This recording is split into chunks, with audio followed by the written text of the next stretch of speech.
bias of the African diaspora.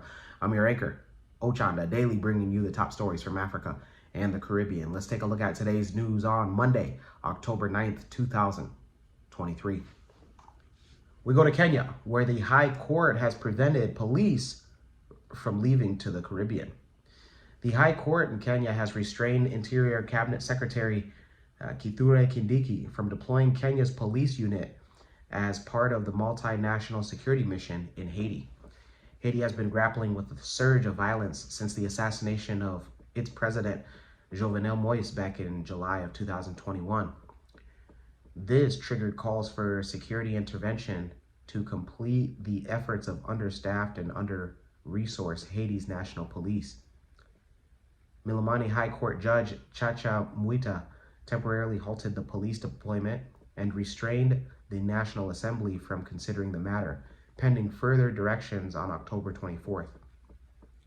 The justice certified an application by Third Way Alliance Party as urgent, saying that the petition raised substantial issues of national importance and public interest, warranting urgent consideration.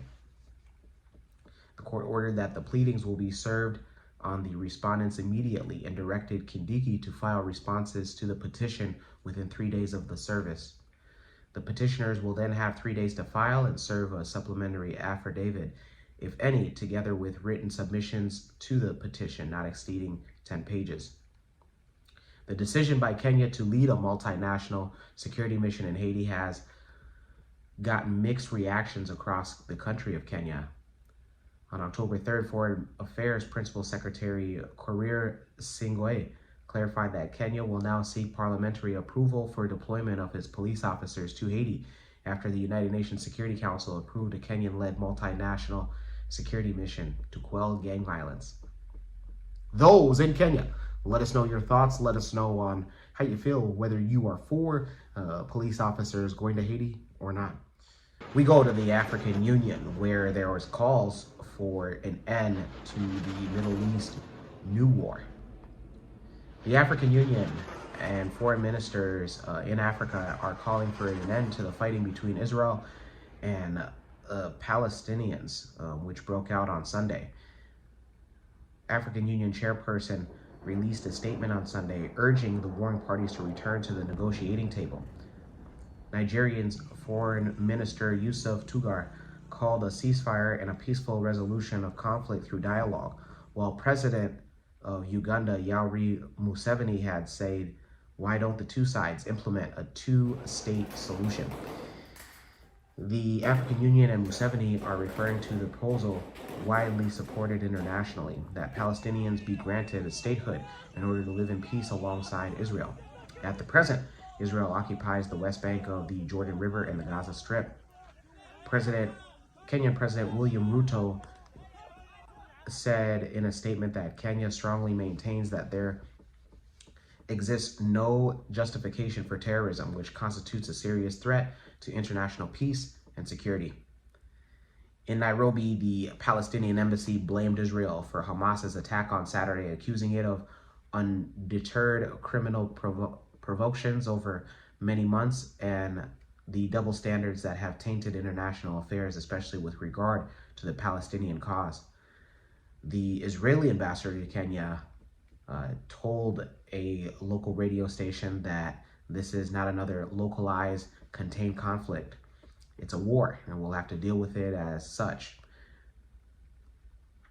Egypt, who has been often acted as a broker between Israel and Palestinians, appealed to both the Palestinian and Israeli sides to exercising the highest degree of restraint. The Egyptian diplomat was reported of having made a series of calls on Saturday in an attempt to rally the international community to intervene quickly.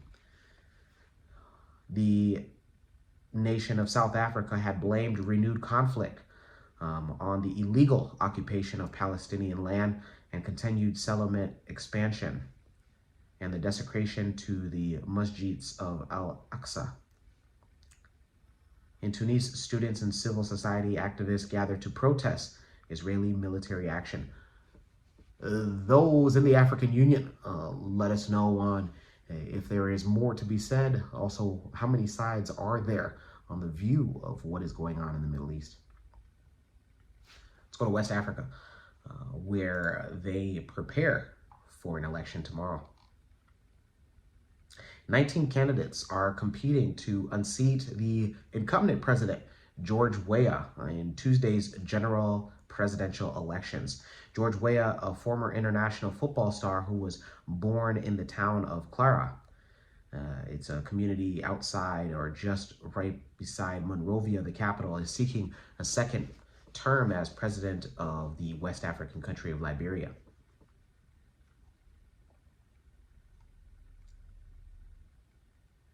The election tomorrow is going for over 2.4 million people who are registered to vote, and the legislative elections to pick up 73 deputies and 15 senators outside of the country. Those in Liberia, let us know on if you are going to be using your constitutional right to cast your ballot for the president or the next president. Let's go to East Africa, where there is an East African country that has closed diesel power plants. Rwanda has closed all of its diesel power plants in June of this year, stopping the generation of such electricity as the country's hydroelectricity and methane gas sources expanded to make a significant contribution to the grid. Speaking in a media interview yesterday, Infrastructure Minister Jimmy Gasore said that 2 new power plants, the Rusumo Hydro Project and the Shima Power Lake Kivu Limited, were opened recently, a development that had facilitated the decommission of diesel power plants. The Rusumo Hydro Project is a joint scheme shared by Rwanda, Burundi, and Tanzania. Upon full operation, it is expected to generate 80 megawatts of electricity, with each country getting about 26.6 megawatts of power. Before the closure of diesel power plants, Rwanda had 5 power plants generating 26.76% of the total electricity in the country. In addition to this, the country has up to 4 thermal power plants that use alternative fuels such as methane and peat gas. With such developments in place, the government hopes to lower electricity prices soon. Gasore encouraged people to use electric vehicles because there is enough electricity in the country because we're not importing it from places like Saudi Arabia or Russia. Meanwhile, the country is also planning to harness solar energy, according to Rwanda Energy Group, with potential of 4.5 kilowattage per two-day and approximate 5 at the peak of sun hours. Solar energy has a huge potential in Rwanda. Statistics show that Rwanda's total on-grid installed solar energy is about 12.2 megawatts, originating from 5 solar power plants, namely the Jolly power plant generating. The government of Rwanda intends to increase the number of solar power plants to reduce the cost of production and take advantage of available renewable sources in Rwanda. Those in Rwanda, let us know if you are already using solar electricity or any other alternative fuel needs. Let's go to the Caribbean and end it there. We go to Belize, where they are looking to send security forces to Haiti. The Belize Minister for National Defense, Florencio Marin, has confirmed that soldiers from Belize will join the Kenya-led United Nations security mission to Haiti. Marin said that everything has not been decided yet, but at least 50 soldiers and Coast Guards will be deployed as the country's representatives on the mission. Marin said that Belize is awaiting more information from the mission, such as the role that the soldiers will play in Haiti as part of the mission, and after which decisions will be taken and to whom it would be best suited to go with. Opposition leader of the Belizean government, Shane Barrow, said that Belize should solve its own problems first before venturing to the nation of Haiti. He's quoted as saying that, so when it comes to sending soldiers to Haiti, we need to take care of Belize. We need to fix the problems that we have in the country before we can venture into Haiti. The opposition leader acknowledged that he understands that Belize is part of the CARICOM nations, and so it's something that needs to be considered. But he said that he would ask the government to consider fixing the problems in Belize first before they try to put their soldiers in harm's way in Haiti. Those in Belize, let us know on your thoughts. Let us know if you agree with the government or the opposition leader. When we come back, we'll have today's African proverb of the day. Don't go anywhere. What's going on? MC Cadero, the #1 MC in the game. And I'm here at a wedding that I was booked for. You can also book me for not only your weddings, birthday parties, baby showers, graduation parties, all the above and everything in between. Visit www.mccadero.com. Looking forward to seeing you. Welcome back. Let's take a look at today's African proverb of the day, and it comes to us from Kenya. Wow, that's interesting. It's like the theme today, huh? And it reads, "One who relates with a corrupt person likewise gets corrupted." Once again, one who relates with a corrupt person likewise gets corrupted. Kenyan proverb. Watch the company that you keep, and this could be the same said about, even positive things. Somebody that, is a righteous or a awesome citizen or a resident in your neighborhood. You hang around that individual or those individuals, and more than likely you're going to adopt those same behaviors. So watch the company that you keep. It brings me back to when I was a young youth. I was a young boy. Could you imagine?